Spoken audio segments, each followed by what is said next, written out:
Hi! In front of me is OnePlus Nord 3 5G, and today I would like to show you where you can access all your downloads. You need to begin by locating an app called Files.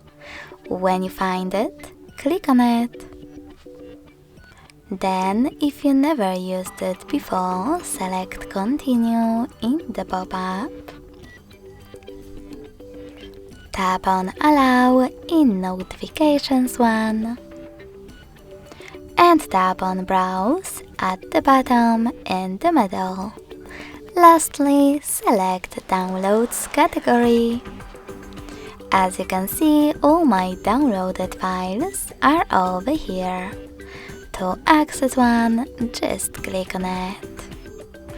Thanks so much for watching. If you enjoyed this video, don't forget to leave a like, comment and subscribe.